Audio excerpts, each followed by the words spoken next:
नमस्कार। आपने देखा होगा कि ज़्यादातर जो आंधी है वो दोपहर पश्चात आती है। तो इसके पीछे जानते हैं कि कौन से ज्योग्राफिकल कारण है कि दोपहर पश्चात आंधी क्यों आती है। जैसे अभी आप देख रहे होंगे पेड़ पौधे बहुत ज़ोर से मूवमेंट कर रहे हैं और आसमान में बादल भी छाए हुए हैं। तो ये दोपहर पश्चात ही आंधी क्यों आती है, उसके पीछे कारण ये होता है कि जब समर सीज़न होता है, सूर्य की वर्टिकल किरणें सीधी गिरती हैं तो उसके कारण टेम्परेचर काफ़ी राइज कर जाता है और दिन भर गर्मी पड़ने के कारण से लोकल लेवल पर जो एवाप्रेशन होता है यानी वाष्पीकरण होता है, वो वाष्पीकरण के द्वारा जो मॉइस्चर है वो आसमान में ऊपर जाता है और ऊंचाई पर जाने के बाद हवा फैलती है। फैलने के कारण हवा ठंडी हो जाती है और ठंडी होने के कारण से क्लाउड्स फॉर्मेशन बनती है। लेकिन इस लेवल पे नहीं बन पाती कि ये बारिश कर पाए। हाँ, इतनी ज़रूर हो जाती है एक आध बार कि मॉइस्चर इकट्ठी होके और दोपहर पश्चात तक सारे क्लाउड की फॉर्मेशन हो जाती है और ये मॉइस्चर भरी हवाएं जब गर्म सरफेस के साथ टकराती हैं तो उसके कारण से आंधी जनरेट होती है। उसके पीछे कारण ये है कि जब सरफेस गर्म हो जाता है तो हवा गर्म होकर ऊपर उठ जाती है। तो जब हवा किसी स्थान पे ऊपर उठ जाती है तो वो एरिया बन जाता है वैक्यूम यानी लो प्रेशर बेल्ट बन जाती है। उससे दूर कहीं से भी जहाँ टेम्परेचर तुलनात्मक रूप से कम होगा तो उस एरिया से मॉइस्चर भरी हवाएं आएंगी और उस जितना ज़्यादा वेरिएशन होगा दो स्थानों के टेम्परेचर में और एयर प्रेशर में, उतनी ही ज़्यादा आंधी आने के चांसेस होते हैं। और ये आमतौर पे दोपहर पश्चात इसीलिए आती हैं कि दोपहर पश्चात यानी 2 से 4 के बीच में टेम्परेचर सबसे हाईएस्ट होता है, दिन का मैक्सिमम होता है।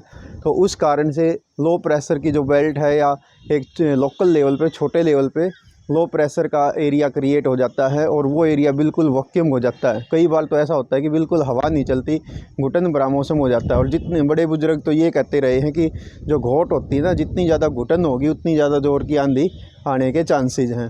तो जैसा अभी आप देख रहे हैं बड़ी ज़ोर की हवाएँ चली हुई हैं। तो ये आम तौर पर जो आंधी का सीज़न होता है ना भारत में, खासकर उत्तर भारत के मैदानी भागों में, ये मार्च, अप्रैल, मई और जून इनमें रहता है। मई जून में ये सबसे ज़्यादा पीक पर होते हैं, ठीक है। और इन आंधी वाली जो कंडीशन होती हैं इससे कभी कभार छोटे लेवल पे लोकल लेवल पे हल्की फुल्की बूंदाबांदी भी हो जाती है, ठीक है। तो जैसे अभी आप देख रहे हैं आसमान में क्लाउड्स हैं लेकिन इतनी ज़्यादा नहीं है कि ये बारिश कर पाएँ। तो हो सकता है कि छोटी मोटी लेवल पे बूंदाबांदी हो जाए जिसके कारण से, और जब ये हवाएं चलती हैं तो उसके कारण से क्या होता है कि सारी गर्मी आगे ट्रांसफ़र हो जाती है। तो वातावरण थोड़ा सा प्लेजेंट हो जाता है, थोड़ा सा सुहावना हो जाता है। तो दोपहर पश्चात आने के पीछे कारण ये है कि दिन भर में सारी गर्मी 2 से 4 के बीच में अपने पीक लेवल पे पहुंच जाती है, यानी टेम्परेचर हाईएस्ट लेवल पे पहुंच जाता है और लो प्रेशर बन जाता है।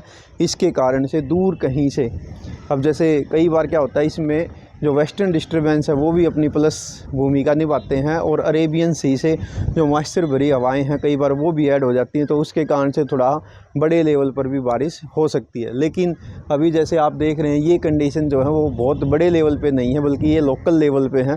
तो लोकल लेवल पे कई बार जो लोकल एवापोरेशन है, जैसे इस टाइम एग्रीकल्चर भी लोग जो राइस क्रॉप्स हैं यानी रबी खरीफ क्रॉप्स उनकी तैयारी करते हैं, खेतों में पानी देते हैं या जिन जिन सोर्सेज से वाष्पीकरण हो सकता है वहाँ से मॉइस्चर जो इन्वायरमेंट में पहुँचता है और उसके कारण से क्लाउड फॉर्मेशन होता है।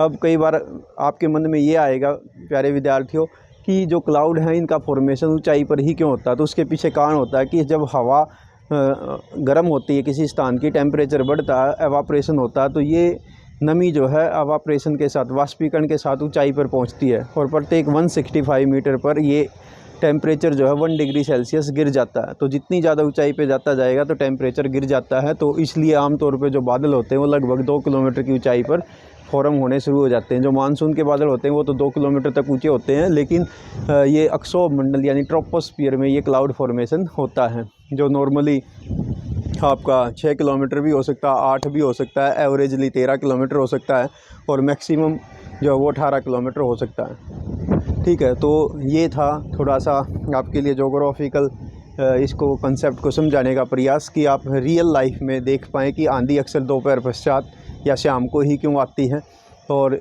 जो है इससे लोकल लेवल पर किस प्रकार से बारिश हो सकती है। तो ये इससे रिलेटेड और कोई आपका क्वेश्चन हो तो आप कमेंट्स बॉक्स के माध्यम से मुझसे पहुंचा सकते हैं। जो भी आपकी पॉसिबल हेल्प होगी मैं ज़रूर आपके हर कंसेप्ट को, हर क्वेश्चन को जो है उत्तर देने का प्रयास करूंगा। Thank you, have a nice day.